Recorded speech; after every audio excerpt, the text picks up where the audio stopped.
Bonjour, c'est Elodie de Fil du Bonheur. Nous sommes le 28 février 2020.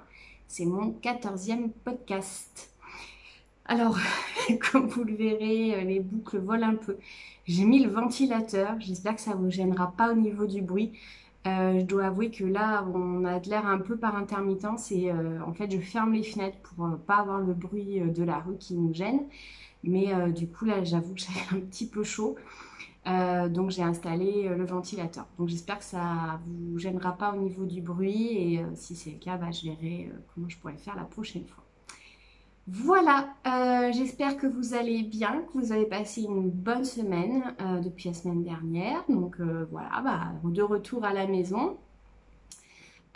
Du coup, après cette semaine de bootcamp, qui a été fort sympathique encore, comme toutes les années, même si en fait c'est vrai qu'on en discutait avec Marthe de Kaplan, qu'en fait c'est la deuxième édition en fait en semaine, comme ça pendant l'été. Il y avait eu les estivales avant, et puis il y avait aussi les week-ends, les mini bootcamp. Mais voilà, on a déjà l'impression que ça fait extrêmement longtemps que ce genre de choses est organisé. Ça s'est très très bien passé. On a fait de belles nouvelles rencontres pendant cette édition. On a aussi beaucoup partagé, comme d'habitude, dans un bon esprit de bienveillance et de partage d'informations, de passion. Donc c'était encore une très belle semaine, un cadre bien agréable avec la piscine que l'on a bien appréciée. Et puis voilà, on a bien mangé, on a bien tricoté, on a bien filé, on a bien papoté aussi. Donc voilà, donc cette édition est finie. Du coup, retour à la maison. Je vous avouerai que du coup, ça faisait bien un bon mois quand même que j'étais pas mal occupée. Du coup, avec la préparation de ce bootcamp et surtout de mon côté, la préparation donc, du CAL. Du CAL de mon châle balade en Haute-Provence qui a été chaleureusement accueilli. Je suis très très contente parce que voilà, c'est toujours un peu une pression pour moi de dire voilà, je conçois un châle, est-ce qu'il va plaire ou pas, est-ce qu'il a assez travaillé. Donc comme dit une amie, j'ai un peu le syndrome de l'imposteur. J'ai toujours l'impression que c'est pas assez bien, que ça ne mérite pas d'être présenté. Là, je suis vraiment très contente des retours. Les filles pendant le bootcamp ont beaucoup apprécié de travailler sur ce modèle. Ça a permis beaucoup d'entre elles de travailler sur le point mosaïque. Donc, c'était aussi mon envie pour ce CAL. Et puis, voilà, autour avec Ravelry et puis le bouche à oreille, Instagram et tout ça. Plusieurs tricoteuses se sont rajoutées à ce projet. Donc, je suis vraiment très contente. Et puis, il y a une diversité de couleurs pour le patron qui me plaît énormément. Voilà. Petite pub, boucle d'oreille. Donc celle qui vole là au gré de l'air du ventilateur, pardon, c'est Patricia Hirt. Donc c'était une des participantes du bootcamp, qui est une grande crocheteuse qui fait de très très jolies choses. Je vous en ai parlé aussi dans mon mini market lors du bootcamp, que vous pouvez revoir en story d'ailleurs sur mon profil Instagram. Et elle fait des boucles, elle fait des sacs, et voilà. Et donc dès que j'ai vu cette paire là, j'ai craqué, j'avoue. Ces petites fleurs, et alors là du coup avec le ventilateur ça vole, c'est super adorable. Et puis autrement celle-ci, c'est une que j'ai faite avec une breloque que j'avais trouvée sur un bracelet. Donc du coup dans les projets finis, il n'y en a pas. Dans les projets boulets, oh j'ai oublié, je voulais vous montrer, il y a une des participantes, Jocelyne, qui m'a offert des petits badges, et sur un il y avait marqué projet boulet, et je voulais vous le montrer. Je vous montrerai la semaine prochaine, parce que du coup je décroche de mon sac à badge, donc voilà, je vous montrerai la semaine prochaine, du coup qui est excellent. En cours, il y a toujours le Hérald bleu. J'ai pas avancé depuis que je vous l'avais montré la semaine dernière au bootcamp. Donc du coup, voilà, je ne le ressors pas. Par contre, le Tendera, il est presque fini. Je suis super contente. Voilà, il commence à, voilà, à prendre bien, bien de l'ampleur. Là, il me reste encore, je crois, 6 ou 7 centimètres à faire. Voilà, donc du coup, je vous montre les, voilà, les couleurs. Donc le fil est main et du coup le fil succulente que j'éteins. Donc voilà, du coup, en fait, on voit quand même qu'il y a pas mal de mailles. Là, il y a le petit triangle, il y a un petit triangle ici, donc qui part en pointe là. On a le grand triangle ici. On en a à nouveau un petit là. Et pardon. Et la pointe du coup qui descend. Alors là, on ne se rend pas forcément compte sur les aiguilles, mais en fait, il y a quand même pas mal de mailles pour vraiment donner cette forme un peu originale. Et voilà. Donc du coup, je pense qu'il va vite être fini parce que je suis en 6. Le modèle normalement est préconçu en 4,5, je crois. Donc là, moi en 6, vraiment pour mettre le filet main à l'aise, c'est quand même ce qu'il faut. Je suis contente. Et du coup, même le fil que j'éteins, c'est du 300 mètres au 100 grammes. Ben, ça va, il prend bien sa place, il n'est pas trop déjaugé. Donc voilà, c'est vraiment un modèle qui est super agréable à faire. Moi, j'avais un petit peu de mal au début à comprendre sa construction. C'est vrai qu'en fait, on commence par ce triangle principal. On fait 16 centimètres. Puis du coup, après, on va créer les deux petits triangles. Et puis du coup, cette pointe qui part sur le côté. Et c'est vrai que j'avais un petit peu du mal. Et en fait, après, bah, voilà, l'enchaînement des augmentations et du coup, cette forme se fait naturellement. On retient bien l'enchaînement des 4 rangs avec l'alternance des couleurs. Donc voilà, encore un Stephen très très agréable à faire. Et je pense que je le garde dans mes projets favoris. Je le referai avec du coup d'autres LED. Et du coup, peut-être aussi un autre filet main. À voir, mais voilà, je suis très très contente du résultat. Je pense que je l'aurai fini cette semaine, parce que cette semaine, je suis un peu...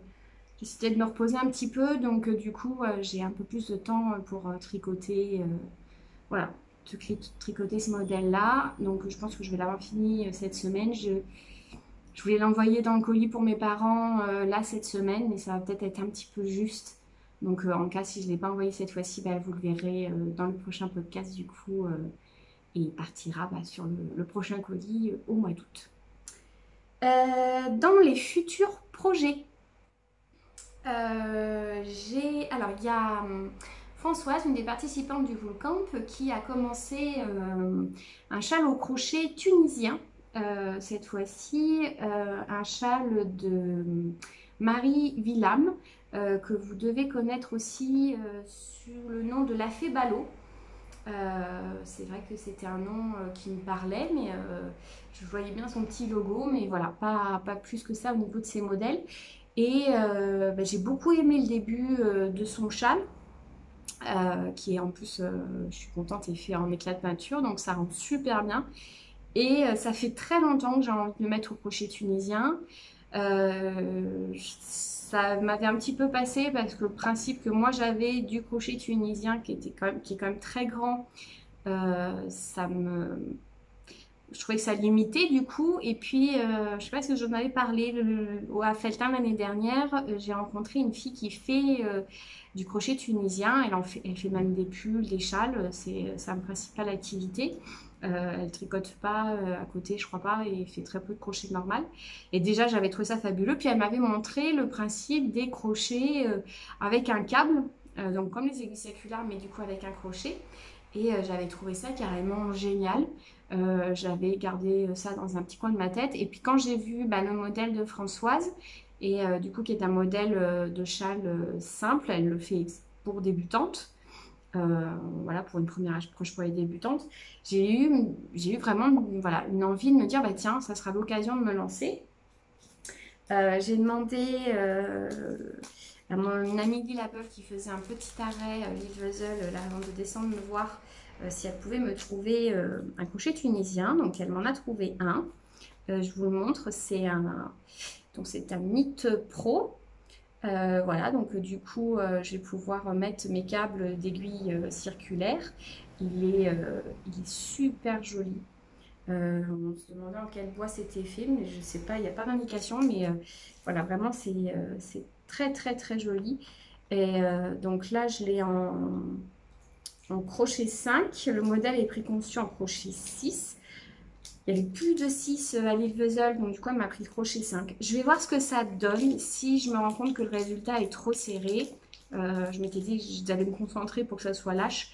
Si c'est trop serré, ben je m'en commanderai un en 6 par internet et puis voilà, puis je le commencerai tranquillement. De toute façon, je vais pas j'ai envie de le commencer de suite. Je vais peut-être faire juste le test avec le 5 et puis je verrai après si ça marche et puis si ça marche pas, ben, ça sera pour le mois d'août. Je vous montre quand même le modèle.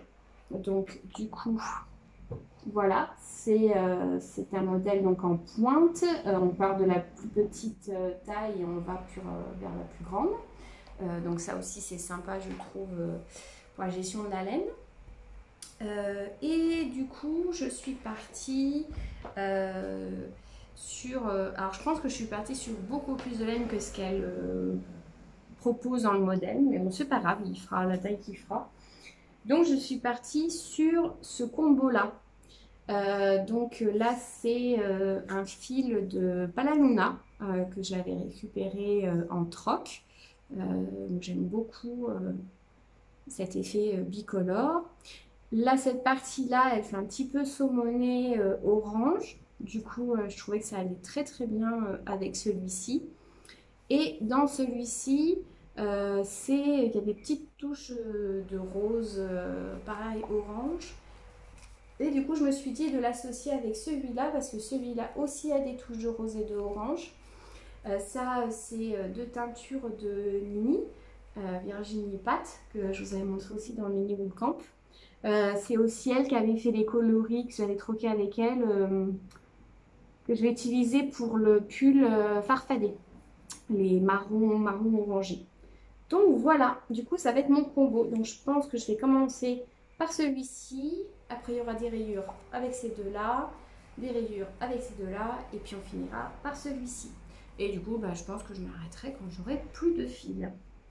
Voilà, donc ça va faire donc c'est le châle Adeline, ça va faire un Adeline bien pétant et un petit peu classe, je trouve. Donc voilà.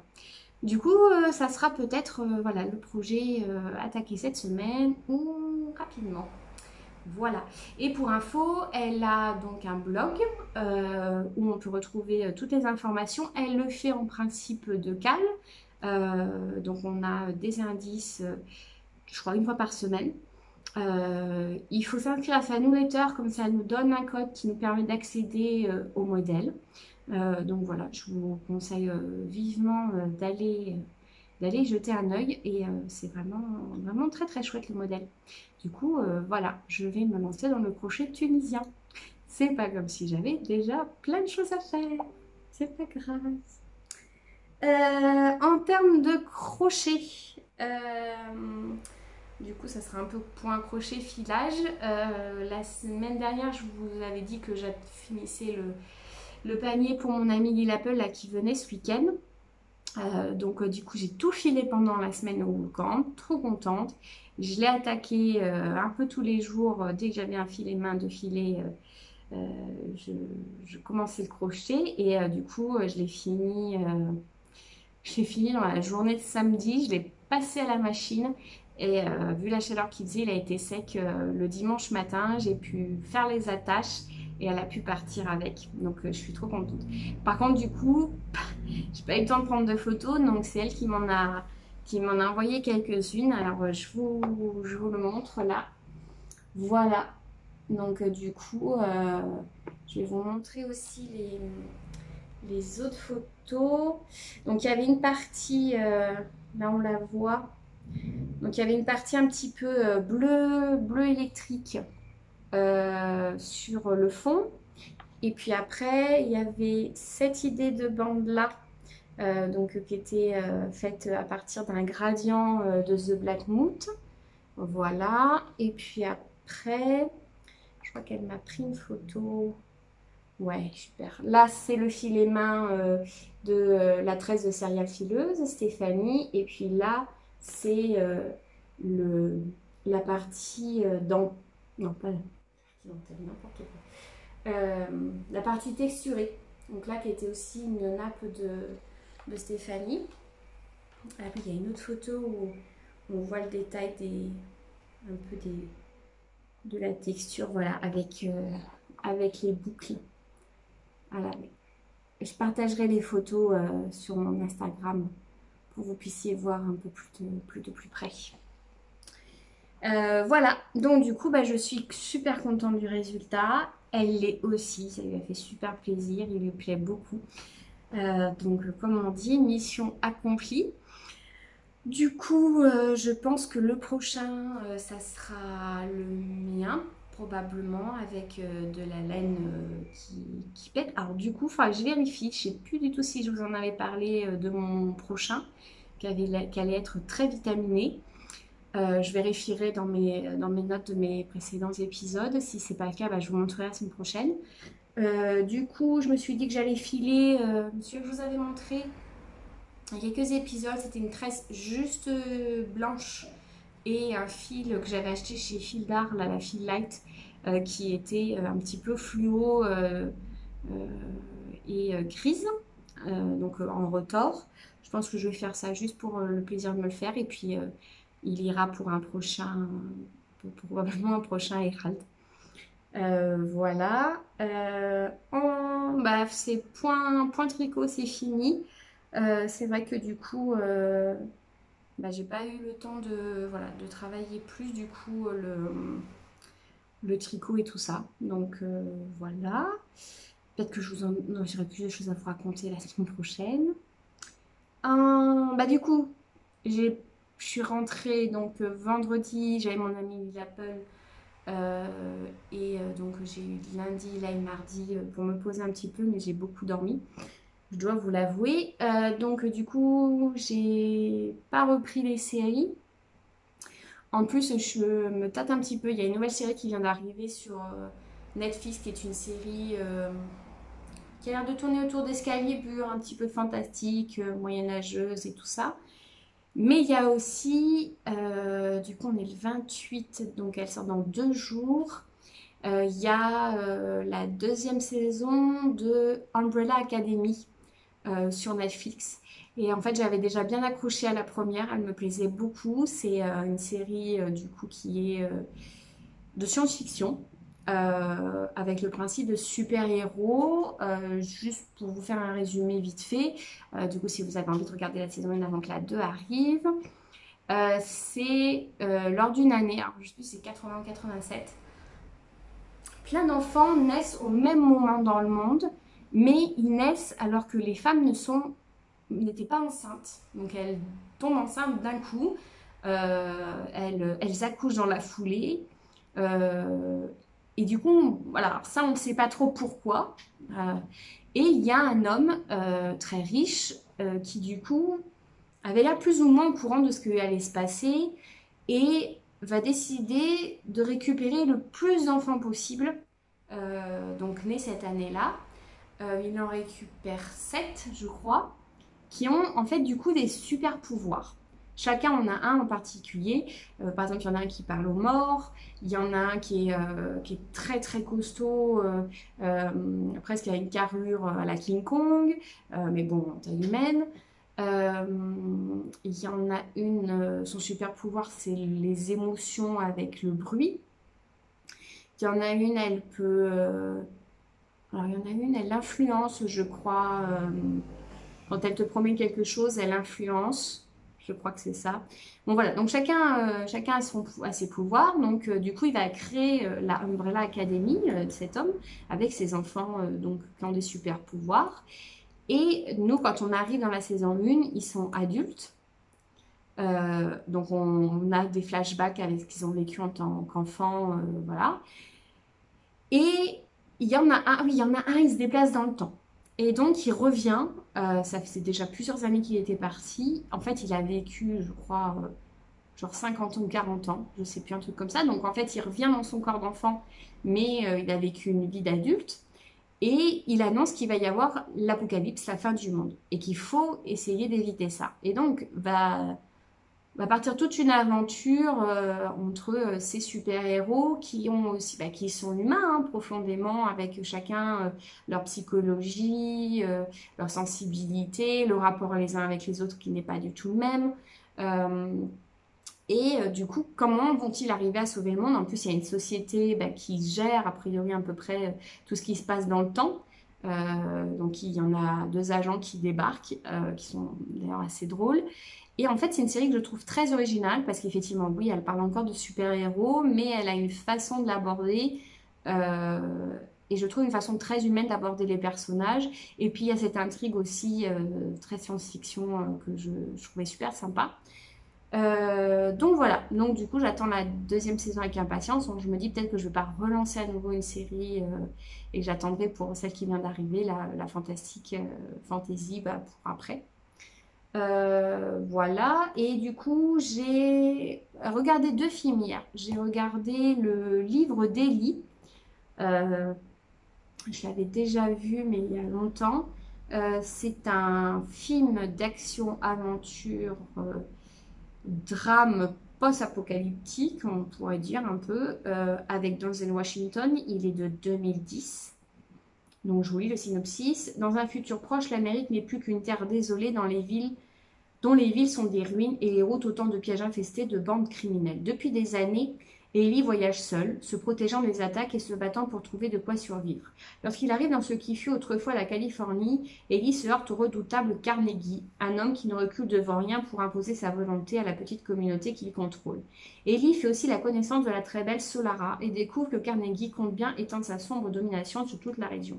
Ellie parvient à échapper à Carnegie, mais Solara l'a suivi. Même s'il est décidé de poursuivre sa route en solitaire, Ellie comprend qu'il ne peut abandonner la jeune femme. Pour elle, il va prendre des risques qu'il n'avait jamais pris pour lui-même. Mais Carnegie est sur leurs traces, et alors que se profile l'inéluctable affrontement, Ellie va prendre conscience qu'il a le pouvoir de faire bien plus que sauver une femme et sa propre vie. Son destin est de redonner l'espoir de sauver le futur en soufflant sur les braises d'une humanité qui n'attend que l'étincelle. Alors là, du coup, en lisant le synopsis, je me rends compte qu'ils ont carrément oublié un gros truc important de l'histoire. C'est qu'en fait, Ellie a une Bible avec lui. Et en fait, Carnegie récupère tous les livres qu'il peut récupérer. Et en fait, son but, c'est de récupérer une Bible parce qu'il se dit qu'avec cette Bible-là, il aura les mots, entre guillemets, pour contrôler les gens, ou tout au moins leur donner une direction de vie qui lui permettra de s'imposer un peu comme pas comme un gourou, mais voilà, comme un homme qui a la parole et que du coup on doit encore plus respecter, parce que pour l'instant il se fait respecter avec la violence. Et là, du coup, s'il utilise les bons mots, comme il dit par rapport à la Bible, il pourra mieux orienter les gens. Et donc, voilà pourquoi Carnegie va aussi s'en prendre à Ellie par rapport à ce livre-là qu'il possède. C'est un film post-apocalyptique, parce qu'en fait, on est quelques années après une catastrophe. On comprend qu'en fait, il y a eu le trou de la couche d'ozone qui s'est extrêmement agrandi. Le soleil a traversé, il a brûlé une grande partie du monde. Et les États, on pourrait dire, les grandes institutions ont décidé de brûler une grande partie des livres et brûler tous les livres religieux. Et donc voilà, donc du coup, ça donne de plus en plus ça donne encore plus de valeur du coup à la Bible qu'à Ellie. Et du coup, c'est un film que je trouve très intéressant parce qu'il y a différentes visions que l'on peut avoir de la croyance, de la foi. Denzel Washington est super efficace parce qu'en fait, lui, il est très calme. Il a la foi, il sait très bien se battre, il est très calme, il veut pas d'embrouille, il se mêle pas des embrouilles.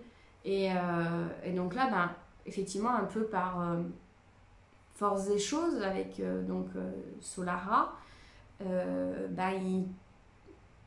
à la fois être solitaire, c'est bien, et à la fois d'être avec quelqu'un d'autre, ça peut apporter d'autres choses. Et du coup, c'est un film qui est assez original. En plus, le méchant est joué par Gary Oldman. qui joue très bien, on a juste envie de baffer. Donc voilà, il dure 1h49, je trouve que c'est un bon film et original. Après j'ai regardé Passengers, alors le livre des vies entre parenthèses est sur Amazon Prime et Passengers vient d'arriver il n'y a pas très très longtemps sur Netflix. Passengers, c'est un film de science-fiction, romance-action de 2016 avec Jennifer Lawrence et Chris Pratt.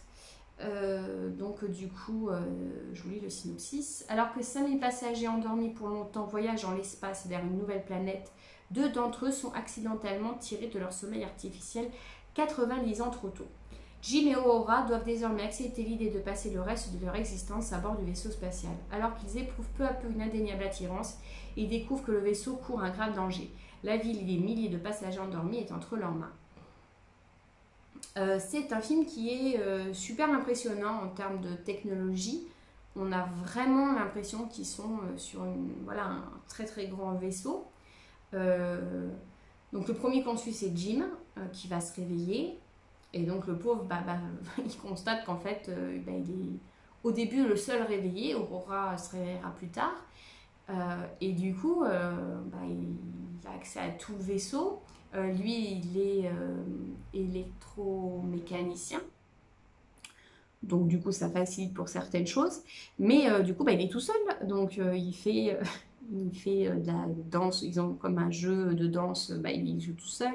Et puis le pauvre, il a que comme interlocuteur un robot, une intelligence artificielle qui est le barman. Qui est un barman avec une haute intelligence artificielle avec qui il peut avoir des discussions, mais bon, après, comme toute intelligence artificielle, ça a ses limites. Mais c'est son seul interlocuteur, en fait, sur le vaisseau. Donc, après, voilà, Aurora arrive, donc il y a aussi cette relation à deux, de dire, voilà, on a été réveillé 90 ans trop tôt, ils essayent de trouver une solution pour pouvoir se réendormir, mais ils n'y arrivent pas. Et puis, du coup, effectivement, ce vaisseau qui, petit à petit... pas tombe en lambeaux, mais a des dysfonctionnements électroniques. Et donc, voilà. Comment ça va se passer? Comment ça va se finir? C'est un très bon film de science-fiction, je trouve. Ma foi, très humain, parce que du coup, ces deux personnalités foncièrement différentes, comment elles vivent effectivement, voilà, ce qui leur arrive.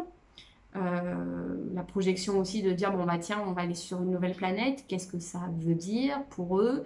Voilà, c'est un très bon film de science-fiction, je trouve. On passe un très très bon moment. Voilà. Question podcast. J'en ai regardé 2 du coup depuis que je suis rentrée, mais 2 que je vous avais déjà parlé. Un, le dernier de Tricostérone, qui j'aime beaucoup son humour. Il a un humour un peu à froid, dans le sens où il sourit pas forcément quand il fait son humour, mais je trouve qu'il y a des petits traits d'esprit qui sont marrants. Et là, il présente un châle qu'il va faire pour sa tante qui est super joli. Je vous avoue, je n'ai pas noté les noms. Il les donne de toute façon dans ses notes à lui sur sa chaîne YouTube. Je vous invite à aller voir. Ce châle-là est très très joli qu'il va faire pour sa tante. Et j'ai regardé le dernier podcast d'Océanélis, qui est aussi super sympa. Je l'ai trouvée toute mimi. Elle porte un de ses boxy qui lui va vraiment à ravir. Elle parle des derniers tests qu'elle a fait de top pour du coup l'été, qui sont très très jolis, dont un qui a une jolie petite bande de dentelle. Et voilà. Et puis elle présente d'autres modèles. Voilà, très très bon podcast. Mais du coup, j'ai regardé que ces 2-là. J'ai pas regardé de nouveau, donc ce sera pour la semaine prochaine. Pour ce qui est du coup de cœur Insta, je vais vous parler de Niwi Ninouche. Niwi Ninouche, c'est une créatrice de bijoux qui fait des choses très très mignonnes. Alors, elle fait des petites chouettes. Elle a fait un Groot, le personnage des Gardiens de la Galaxie, par exemple. Et moi, j'avais craqué lorsqu'elle avait fait une petite collection Animal Crossing. Je lui avais pris deux, parce qu'elle fait des petits pins aussi, évidemment. Donc moi, je suis faquée pour les petits pins. Elle a fait des petits pins avec, voilà, Tom Nook, un Tom Nook et la feuille, c'est l'image du milieu, la feuille d'Animal Crossing. Donc du coup, j'en avais pris deux. J'avais pris un pour mon amie Sophie et un pour moi. Et voilà, elle fait en pâte fimo, elle fait des choses plus classiques. Oui, et elle fait aussi des choses un petit peu kawaii. Elle fait aussi des morceaux de pastèque. Donc elle fait des boucles d'oreilles, elle fait des pins et elle fait des colliers aussi et des décorations. Comme là, elle a fait une collection de petites chouettes, mais voilà. C'est très joli, elle a un univers très très doux, très mignon. Elle a l'air profondément adorable. Donc voilà, je vous conseille d'aller y jeter un petit coup d'œil. Même si voilà, on ne craque pas, c'est quand même super mignon. Voilà. On arrive au point entreprise. Donc du coup, je vais reparler du châle balade à Haute-Provence. Du coup, il y a ma testeuse amie Anna Lillapple qui du coup a posté voilà, des photos de son modèle avec deux coloris à moi, le joyau elfique et pivoine. Donc là on voit la partie mosaïque. Là encore la petite partie dentelle et la partie mosaïque. Et voilà. Et du coup, il est très très grand, le sien. Il fait 2,60 m. Elle l'a fait en fingering, en 400 mètres au 100 grammes. Alors que nous, on avait travaillé pour le Camp avec le fil de Marthe en 100% mérinos d'Arles en 370 mètres au 100 grammes. Donc du coup, avec ce fil-là, ça lui donne une taille un petit peu plus courte. Donc, la fiche Ravelry a été faite. Donc, c'est Balade en Haute-Provence, sous mon nom, voilà, Fille du Bonheur. Il y a une discussion calme sur Caplen et aussi sur ma marque. Voilà, n'hésitez pas à venir faire un petit coucou. Pour l'instant, il est gratuit jusqu'à la fin juillet. Et puis après, il sera en payant. Voilà, pour être honnête avec vous. Voilà, c'était gratuit parce que voilà, nous c'était dans le cadre du bootcamp. Je trouve aussi que c'est bien que ça soit gratuit pour ceux qui n'y étaient pas. Mais voilà, après c'est un châle qui m'a quand même demandé du travail. Voilà, je me permets après de le mettre à la vente aussi à partir du mois d'août. Juste pour rappeler, il faut 2 écheveaux, de préférence très contrastants. Il y a 2 points mousse, de la dentelle et du point mosaïque. Si vous êtes intéressé de le faire et que vous avez la moindre question, n'hésitez pas à m'écrire, que ce soit sur n'importe quel des réseaux sociaux où je suis. Ce sera avec plaisir que je répondrai, puis ça sera avec plaisir que je verrai votre modèle. Voilà. Ah oui, alors la couleur du jour, parce que du coup j'ai été super contente, vous avez vachement bien réagi au fait que je vous montre une couleur du coup par podcast de celle que, voilà, avec une petite explication de pourquoi la couleur. Donc là je vais vous montrer aujourd'hui clé ancienne. Alors clé ancienne au départ, c'est sur un fil qui est 100% Mérinos Super Wash. J'ai teint. Alors, clé ancienne, ça n'a pas été son nom avant la couleur en fait. Parce que des fois, j'ai des noms avant de créer la couleur, mais j'ai une idée. Et puis, je vous avouerai que souvent, je teins parce que j'ai envie de mélanger ces couleurs-là, j'ai envie de travailler cette ou ces couleurs-là. Et puis, quand je les vois, je me dis, ah, mais oui, tiens, on pourrait l'appeler comme ça. Clé ancienne, c'est parti d'une idée d'un gris. Qui en fait donnait des petites touches de pas bien voir en fait des petites touches de, en fait il y avait des petites touches de rouille dedans, des petites touches noires parce qu'en fait c'est tout simplement le pigment qui s'est déposé sur la laine. Et du coup je me suis dit, oh mais en fait ça ressemble trop à comme une clé qui aurait rouillé dans le temps, qui aurait vécu, et donc une clé ancienne. Donc voilà comment est né le nom. Et ce qui est très drôle, c'est qu'elle a évolué cette couleur-là, parce qu'en fait, elle a évolué avec le pigment. Euh, Depuis le début, je travaille avec les Greener Shade. Quand j'ai créé Clé Ancienne, il me faisait vraiment cet aspect gris-rouille. Et puis, un des deux pigments que j'utilise pour le mélange a changé un peu. Et quand il est cuit, on voit le pigment qui s'est vraiment déposé en petites touches sur la couleur. Et du coup, maintenant, il y a des petites touches de bleu dans la couleur principale. J'ai quand même gardé son nom Clé Ancienne, mais elle a évolué. Et là, j'ai fait sur du Stellina, avec du Stellina. Donc, Mérinos, nylon et Stellina.